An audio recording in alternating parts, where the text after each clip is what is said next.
네, 성광통 투자와 관련된 내용들을 나눠보도록 하겠습니다. 오늘 하나금융투자 김민아 FA와 함께합니다. 안녕하세요. 네, 안녕하세요. 하나금융투자 김민아 FA입니다. 네, 자, 성광통이 열린 지 지금 20여일이 이제 되어가고 있는 상황입니다. 주목할 만한 중국 소식과 함께 그가 이제 언급했던 기업들 다시 한번 좀 정리를 해볼까요? 네, 지난 12월 23일 지금 현재까지 중국 증시 별다른 좋은 모습은 보여주지 못하고 있습니다. 지금 22일 기준으로요. 중국 상해종합지수는 전 거래일보다 0.07% 오른 3,139.56포인트로 상승 마감했습니다. 심천지수는 전 거래일 대비 0.03% 하락한 2,085.365포인트로 장을 마쳤습니다. 창업한 지수는 전 거래일보다 0.27% 내린 1986.27포인트로 장을 마감했습니다.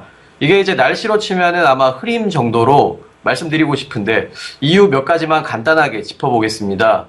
우선 여러분 아시다시피 미국 기준금리 인상의 후폭풍이 지금 중국 채권 시장까지 번진 모습입니다. 일전에 말씀드렸듯이 중국이 이제 인플레이션 부담으로 인해서 금융시장이 전반적으로 요즘 날씨만큼 굉장히 얼어붙은 모양을 보여주고 있습니다. 그리고 인플레이션 이후에 중국 정부의 어떤 긴축 정책을 시작하겠다는 통화 스탠스 발표가 있었고요. 그리고 그 이후에 금리가 오르고 있다라고 제가 지난 12일에 한번 말씀드렸었죠. 이로 인해서 중국 채권 시장이 얼어붙고 현지 회사들이 회사채 발행을 연기하거나 취소하고 있는 실정입니다. 현지 시간으로 지난주 15일이었죠. 국채 금리가 막 치솟고 가격이 낙폭하니까 중국 당국이 선물 거래를 이제 중단하기에 이르렀습니다. 당시 10년 국채 선물 가격이 1.8%나 하락했었는데요. 이게 3년 전에 중국에서 파생상품 거래가 재개된 이후에 역대 최대 하락폭이었습니다. 같은 날 10년물 국채금리가 3.45%까지 오르며 지금 16개월 만에 최고치를 기록했고요. 이런 패닉들로 인해서 시장에서 어떤 불안감이 가시지 않았던 지난 한 주였습니다. 이러한 현상들의 주된 원인은 역시 미국 연준의 기준금리 인상이라고 보실 수 있겠습니다. 이게 내년에도 한 3번 정도 더 인상할 수 있다고 얘기했는데요. 아시다시피 미국이 금리 인상을 하면 보통 이머징 시장은 굉장히 곤란해집니다. 돈이 밖으로 빠져나가는데 중국의 경우도 이제 위안화 가치가 떨어지고 자본 유출이 점점 좀 심해지니까 당국이 어떤 금리 인상을 통해서 이런 것들을 저지하려고 하는 그런 모습입니다. 그래서 당분간 채권 시장에서 금리가 올라가는 모습을 아마 여러분들 자주 보실 것 같고요. 이러한 채권 시장의 불안이 어떤 금융시장 전반에 스트레스를 주고 있다라고 보고 있습니다. 다만 개인적으로는 인플레이션 이후에 나타나는 어떤 자연스러운 현상이라서 그러니까 중기적으로 봤을 때는 큰 부담은 뭐 별로 없겠다 정도로 생각하고 있습니다. 네, 중기적으로 봤을 때 큰 혼란은 없겠다라는 이야기고요. 미 연준의 금리 인상으로 인해서 금리 급등이 최근 증시 하락에 많은 영향을 끼쳤다라는 분석이었습니다. 증시에 영향을 주는 또 다른 이유 어떤 것들 좀 살펴볼 수 있을까요? 네, 또 부동산 문제도 있습니다. 그러니까 중국에서 내년 경제정책을 결정하는 중앙경제공작회의가 지난 16일에 폐막했습니다. 여기 결과로 나온 이제 중요한 이야기들을 조금 살펴보면은 역시 금융 리스크 방지를 위한 정책들이 좀 많이 나왔고요. 그러니까 당국이 이를 적극적으로 또 시행하겠다고도 이야기했습니다. 특히 이번 회의에서는 부동산에 대해서 이렇게 얘기했습니다. 집은 살기 위한 것이지 투자하기 위한 것이 아니다라는 점을 아주 강조했고요. 그러니까 이는 집값 상승 억제를 위해서 굉장히 노력하겠다는 점 분명히 얘기했습니다. 여기까지 보시면 채권 시장의 불안과 경제 공작 회의의 결과 이 두 가지가 시장의 불안감을 굉장히 가중시켰다라고 볼 수 있는데요. 이번 회의에서는 안정화에 대한 이야기를 굉장히 많이 했습니다. 과거 저희가 그러니까 중국에 대한 경험들을 봤을 때 중국 정부에서 이 안정화시키겠다, 뭐 진정시키겠다 이런 말 쓰고 나서 증시가 상승한 적이 거의 없습니다. 여기에 현 상황에서 이제 늘 언급되는 어떤 유동성 문제 같은 거 이런 거 합치면은 분명히 좋지 못한 모습이긴 합니다. 현재로서는. 지금 중국 당국이 하는 이런 안정화 정책이 하지만 이 경기가 과열되는 지금 같은 상황에서는 저희는 적절한 조치라고 보여지고요. 아마 중국 정부가 단기보다는 장기적으로 경제의 질적인 성장에 초점을 맞추고 있는 것이다. 뭐 이 정도로 보시면 될 것 같습니다. 여기까지 보시면 중국에 어떤 중장기적으로 투자하시는 분들에게는 굉장히 좋은 시그널이라고 볼 수 있습니다. 다시 말씀드리면 지금이 저희는 매수의 기회라고 보고 있는 거죠. 채권 시장의 불안 그리고 부동산 관련 규제로 인해서 시장이 다소 얼어붙었긴 하지만 질적인 성장을 위한 과정으로 좀 보면 될 것 같습니다. 자, 그럼 그동안 살펴봤던 종목들 리뷰 한번 해볼까요? 네, 말씀드렸던 종목들 리뷰 한번 하고 넘어가겠습니다. 자, 첫 번째로 중신증권 먼저 보시겠습니다.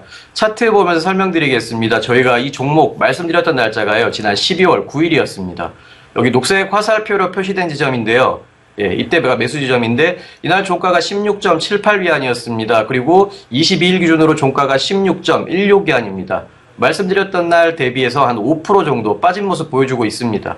하락의 이유로는 보시면 중국의 어떤 은행주를 중심으로 매도세가 좀 쏟아졌었습니다. 그러니까 중국 채권 시세 급락으로 이제 증권사들이 다 동반 하락했고요. 중신증권 역시 뭐 이를 피해갈 수 없었다 정도로 말씀드리겠습니다. 그리고 차트 보시면 저희가 다시 한번 매수 타이밍 말씀드렸던 게 지난 16일이었습니다. 그날 16위안 때 정도면은 그냥 편하게 매수하셔도 된다라고 말씀드렸었는데요. 지금 그때와 거의 비슷한 가격 보여주고 있습니다.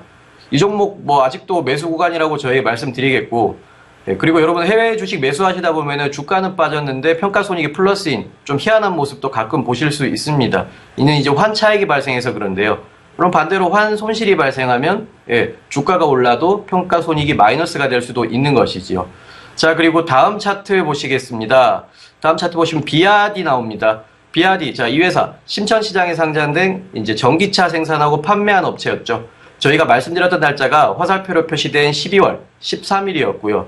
이때가 50위안이었습니다. 22일 종가가 51.38위안으로 말씀드렸던 시점 대비해서 약 1.28% 정도 상승한 모습 보실 수 있습니다. 그리고 이 비아디는 어제였죠. 20일 기준으로 오전장에 잠시 올랐다가 다시 하락 반전하면서 장을 마감했는데요. 이는 이제 중국 정부가 신에너지차 보조금에 상한선을 설정한 것이 이제 장 막판에 어떤 투자자들의 매도를 불러온 것으로 저희는 보고 있습니다. 약간의 상승이 있었지만 여전히 매수 구간이라는 말씀 드리고요. 자, 다음 종목 보시겠습니다. 다음 종목은 오량액입니다. 백주 이야기 기억나시죠? 예, 심천시장에 상장된 술 만드는 회사입니다. 이 종목 말씀드렸던 게 저희가 지난 12월 15일이었고요. 그날 종가 35.5위안이고 현재는 35.34위안으로 거의 비슷한 가격대 보여주고 있습니다. 지금 이 가격대에서 계속 박스권을 보여주고 있는데요. 역시 편하게 매수해 주시면 되겠습니다. 자, 그리고 다음 차트 보시면은 풍엽교육이 나옵니다. 이거 영어 이름이 차이나 메이플립이었죠. 이 회사 중국의 최대 이제 국제학교 운영 기업이라고 말씀드렸었고요. 홍콩 시장에 상장되어 있습니다. 자, 첫 번째 차트 보시면 올 초부터 상승이 있다가 8월부터 이제 크게 낙폭한 모습을 보실 수 있습니다. 그리고 한 차례 보시면 더 조정이 있었고요. 11월을 바닥으로 찍고 다시 상승하는 모습 보여주고 있습니다. 자, 다음 차트 한번 보시겠습니다. 보시면 앞에 똑같은 종목, 풍역교육을 좀 확대한 모습입니다. 빨간색 동그라미 보시면은 지금 뭐 5일 이평선이 상승하고 있고요. 20일 이평선 역시 따라서 상승하는 좋은 모습 보이고 있습니다.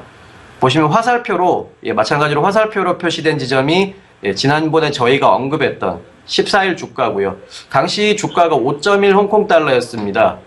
지금은 5.34 홍콩달러의 가격을 보여주고 있는데요.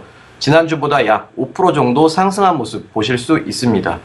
가격은 지난주 대비해서 뭐 소폭 상승했지만은 지금 뭐 환율도 그렇고요. 거의 5년 내 뭐 위안화가 지금 제일 약한 그런 모습 보여주고 있고 하기 때문에 여러분들 매수하시기에는 역시 굉장히 좀 괜찮은 가격대다라고 말씀드리겠습니다.